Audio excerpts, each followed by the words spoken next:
Next gland, thyroid gland. Thyroid gland is situated in the front part of the lower neck, below the larynx and upper part of the trachea in the neck region. It is present front of the lower neck, below the larynx and upper part of the trachea region. And this gland is bilobed. It has two lobes. And these two lobes are connected by a thin tissue called isthmus. These two lobes are interconnected by a tissue called isthmus. It is reddish brown in color. This gland is reddish brown in color. And in the diagram you can observe this thyroid gland. In the middle, the two lobes, it is interconnected by a tissue called isthmus, and it is present just below the larynx and just upper part of the trachea region in the neck. And this thyroid gland, it secretes the two hormones. One is thyroxine and one is the calcitonin. It secretes thyroxine and calcitonin hormones. Now in your syllabus only thyroxine hormone is there. We can study the functions of thyroxine hormone. First one, thyroxine function is increases the action of mitochondria in the cells. It increases the action of mitochondria in the cells. Second one, the amount of secretion of thyroxine is directly proportional to the metabolism rate. Increase the secretion, increase the metabolic rate. If decrease the secretion, decreases the metabolic rate. It affects the metabolism of our body. Next, it influences the overall growth of the body. It helps for the growth of the body also. Next, it regulates the calcium and phosphate level in the body. It maintains the calcium and phosphate level in our body. Next, it also regulates the body temperature and mental development. It helps for the regulation of our body temperature and mental development. The thyroxine stimulates the tissue differentiation. Especially in the tadpole we can see. Here, helping in metamorphosis. This thyroxine hormone helping in metamorphosis of a tadpole into an adult frog. The tadpole it convert into an adult frog. So that process is called metamorphosis. So this thyroxine hormone it helps for the metamorphosis. Next, under secretion. It is called as hypothyroidism. If the thyroxine hormone secreted in a less amount, it causes three conditions: simple goiter, cretinism and myxedema. First one is simple goiter. In the simple goiter, we can see the thyroid gland is unable to generate enough thyroxine to meet the body's need. Sometimes thyroid gland is unable to produce the thyroxine hormone in a sufficient amount. And that condition, the thyroid gland swells up and becomes large and becoming visible as a swelling in the neck. This is a symptom of goiter. The swelling in the neck region takes place. Means swelling of thyroid gland takes place. So it is visible by the swelling of neck. So this is the symptom of simple goiter. It causes because thyroid gland is unable to secrete the sufficient amount of thyroxine hormone. This usually occurs because of insufficient amount of iodine in food. This causes because insufficient amount of iodine in our food. We find this condition among people living in hilly regions, where the soil has less quantity of iodine in it. These regions are generally away from the sea, thus the food grown there is deficient in iodine as well.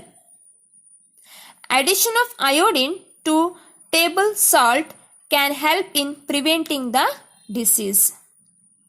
Here, if there is a less amount of iodine content in our food, it affects our thyroid gland.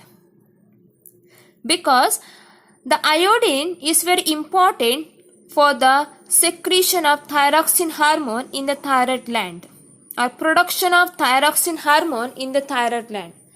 The thyroid gland it requires the iodine content for the production of thyroxine hormone.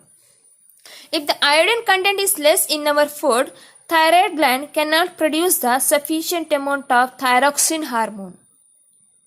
That's why iodine is very important in our food. So we can add the iodine to the table salt. Through that we can consume, and it helpful for our thyroid gland for the production of thyroxine hormone. In hilly region, it is away from the sea coast. That's why whatever they are growing the crops, it contains a less amount of iodine. So if there is a less amount of iodine in our food, it affects the thyroid gland and it causes the simple goiter. But we are nearer to the sea, that coastal area. Those who are living in coastal area, in this region, the simple goiter is very less amount, or there is no goiter, or there is a less amount of goiter. Because whatever we are growing the crops in the coastal area, it contains a sufficient amount of iodine because it is nearer to the sea region. So that's why we have to consume the food which contains the sufficient amount of iodine. Second, cretinism. We can see in children. It is the consequence of insufficient secretion of thyroxine during early infancy. In small children, if there is a less secretion of thyroxine hormone, it causes the cretinism. This condition may also occur due to early atrophy. Cretinism is also causes due to early atrophy. Atrophy nothing but degeneration. Degeneration of thyroid gland is called as early atrophy of the thyroid gland. In this case, the brain and skeleton fail to grow and develop fully, resulting in mental retardation and dwarfism. Dwarfism is they not shows the growth up to the mark. And as well as the mental retardation, their brain also not showing the development up to the mark. And the body temperature, blood pressure and heartbeat also lower than normal. Sometimes their body temperature, blood pressure and heartbeat also become lower than the normal level. It usually causes for a smaller children because of the degeneration of thyroid gland in the early age only. So it causes the mental retardation and dwarfism. Next, myxedema. It is causes for adult. If there is a less secretion of thyroxine hormone in adult, it causes myxedema. So in the symptoms are low metabolic rate, slow speech, enlarged tongue, puffiness of the face and hands, loss of hairs. The patient lacks intelligence and initiative, means he becomes dull, he becomes sluggish, laziness, he shows more laziness, and swelling of the face and hands also takes place. He becomes sluggish, means lazy, and swelling of the face and hands also takes place. As well as weakness, muscular weakness we can see. Dry hair and skin also we can see those who are suffering from the myxedema. It causes for the adult because of the less secretion of thyroxine hormone in the adult condition. Next, effects of hypersecretion or oversecretion are called hyperthyroidism. Hyper means more secretion. Excess secretion of may also causes a kind of goiter called exophthalmic goiter. and the symptoms are a marked increase in metabolic rate. The metabolic rate of that person increases. Increases the heartbeat. Increases the heartbeat, as well as shortness of breath, means the breathing process takes place very fast. So shortness of breath. Eyes are protruded, means it shows it coming out from the orbit region. Like that face we can see, eyes are protruded. Forms a goiter in the neck. The swelling takes place in the neck region. As well as nervousness, we can see in the nervousness in their body. So these are the main symptoms of this hyperthyroidism. Especially we can observe eyes are protruded. Protrusion of the eyes we can see, and swelling in the neck region also we can see. So one more is the calcitonin. It is lowers the concentration of calcium and phosphate in the blood by decreasing their release from the bones. Calcitonin, it lowers the concentration of calcium and phosphate in the blood. So by decreasing their releases from the bones. It secretes when the concentration of calcium rises in the blood. Here, whatever the calcium and phosphate is released from the bones, it joined to the blood region. If the calcium content increase in the blood, then this calcitonin hormone will secrete and it balances the concentration of calcium and phosphorus. It lowers or it balances the calcium and phosphate in the calcium and phosphorus in the blood. Next, pituitary gland. Pituitary gland, it is a pea size. It is in a pea size, and it is located. It hangs from the base of the midbrain below the hypothalamus. The pituitary gland hangs from the base of the midbrain below the hypothalamus. And pituitary gland is called master gland because it controls the functions of all other endocrine glands. Pituitary gland, it controls the functions of all other endocrine glands. That's why it is called as master gland. Don't write it controls the functions of glands or all the glands. It is wrong. It controls the functions of all other endocrine glands. That's why it is called master glands. Pituitary gland, it has two distinct lobes, anterior and posterior. It has two lobes, anterior lobes and posterior lobes. Anterior lobes and posterior lobes, they secrete the different types of the hormones. And in the center, one more lobe is there, that is called intermediate lobe. But this intermediate lobe is absent in humans, but we can see it in some lower animals. This intermediate lobe we can see in the lower animals. It is absent in human beings. So this is the pituitary gland. Next we can study hormones from the anterior pituitary, means anterior lobe of pituitary gland. First one is growth hormone. It is called GH. And this growth hormones, it is also called as somatotropin hormone. It is called somatotropin hormone, growth hormone. Its main function is it helpful for the growth of the body, normal growth of the body. It helpful for the normal growth of the body.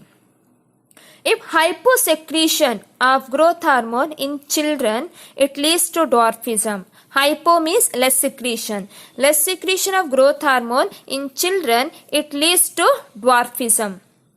Means they not shows the fully development. The growth of the body and long bones stops permanently, making the individual a dwarf. The growth of the bones does not take place. Excess secretion of this hormone during childhood, it leads to gigantism. If the growth hormone secreted in a more amount in a smaller children, it leads to gigantism.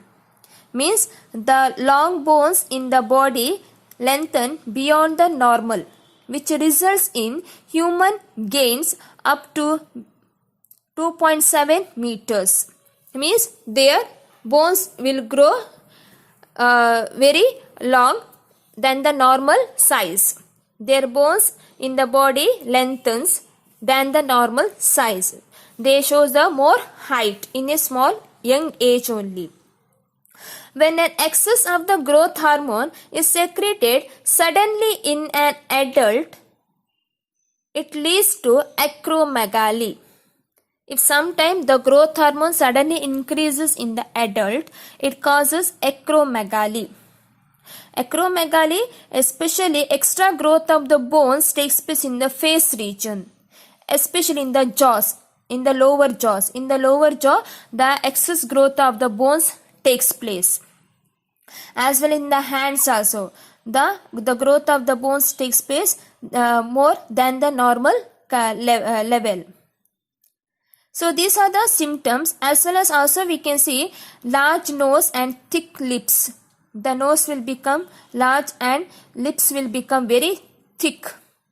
So this condition is called acromegaly because of the excess secretion of growth hormones in adult. And some other hormones are TSH, thyroid stimulating hormone. This hormone stimulates the thyroid gland to secrete thyroxine hormone, that is thyroid stimulating hormone. Next, adrenocorticotropic hormone, ACTH, adrenocorticotropic hormone. This hormone controls the activity of the adrenal cortex to secrete glucocorticoids and mineralocorticoids. It controls the activity of adrenal cortex. Next, follicle stimulating hormone, FSH, follicle stimulating hormone. It stimulates the sperm formation in the male and growth of ovarian follicle in female. It stimulates the sperm formation in male and growth of ovarian follicle in female. Next, gonad stimulating hormone. It is called gonadotropic hormone. It regulates the activities of the testes and ovaries. It regulates the activities of testes and ovaries. Next, luteinizing hormone, or it is called LH. In males, it produces testosterone. In female, it causes ovulation and secretion of estrogen. These both are gonadotropic hormone. So luteinizing hormone, in male it causes the production of testosterone hormone. In female it causes the production of estrogen hormone. So these are the different types of the hormone secreted from anterior pituitary. Here we can see the tropic hormone. What is this tropic hormone? Tropic hormones are nothing but hormones which stimulate other endocrine glands to produce their specific hormone. Here, tropic hormones are the hormones which stimulates other endocrine glands to produce their respective hormones. That hormones are called tropic hormones. For example, TSH, ACTH. So these are act as a tropic hormones. Here, for example, TSH, thyroid stimulating hormone. It stimulate the thyroid gland because to secrete the thyroxine hormone. This TSH act as a tropic hormones. Next, hormones from posterior pituitary, means posterior lobe of pituitary gland. First hormone, antidiuretic hormone. It is called ADH. It is also called vasopressin, antidiuretic hormone. Its main function is, the antidiuretic hormone is to conserve body water by reducing the loss of water in urine. You know, the reabsorption takes place in the PCT with the help, by the help of this antidiuretic hormone. Through this reabsorption, it conserves the body water. Next, antidiuretic hormone also raises blood pressure by causing the arterioles to constrict, thus promoting the reabsorption of water back into circulation. So it maintains the water level in the body with the help of this reabsorption method. A deficiency of ADH hormone, it also causes diabetic insipidus. Deficiency of ADH, it causes diabetes insipidus, or it is called as water diabetes. In such condition, urination is frequent and resulting in loss of water from the body, and a person becomes thirsty. If there is a less secretion of ADH hormone, more water will lose in the form of urine. So, reabsorption of water does not take place in the nephron. So, more amount of water will passes in the form of urine, and that person feel thirsty, and the urine will become very dilute, and it is tasteless. No sugar in the urine. It is tasteless because more amount of water is there. But in diabetes mellitus, urine is tasty, sweet taste, but in diabetes insipidus, urine is tasteless because there is no sugar content because of less secretion of ADH hormone. Next, oxytocin. Oxytocin, it releases when the fetus stimulates the uterus, and it enhances contraction of uterine smooth muscles to facilitate delivery. Oxytocin hormone released during the delivery condition. Here, during the delivery condition, contraction of the muscles of the uterus takes place because of this oxytocin. When the muscles of the uterus contract, it pushes the baby to the next region. So, it is known as birth hormone. So, oxytocin is released during the birth of the baby because it causes the contraction of the muscles of the uterus. So, this contraction, it helps to push the baby to the next region. Next, control of hormonal secretions. It is called feedback mechanism. The excess or deficiency of hormones has a harmful effect on our body. For example, the deficiency of insulin results in diabetes, whereas excess of insulin in the body can lead to coma. It is thus necessary that the hormones are secreted by the glands in our body in the precise quantities that are required for the normal functioning of the body.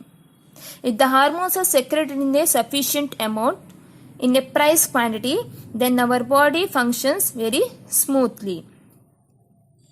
This means that there should be some mechanism to regulate the production and release of hormones in the body. The timing and amount of hormones released by various glands are controlled by feedback mechanism, which is inbuilt in our body. Example, if the sugar level in the blood rises too much, they are detected by the cells of pancreas, which respond by producing and secreting more insulin into the blood. So this is called positive feedback. Means the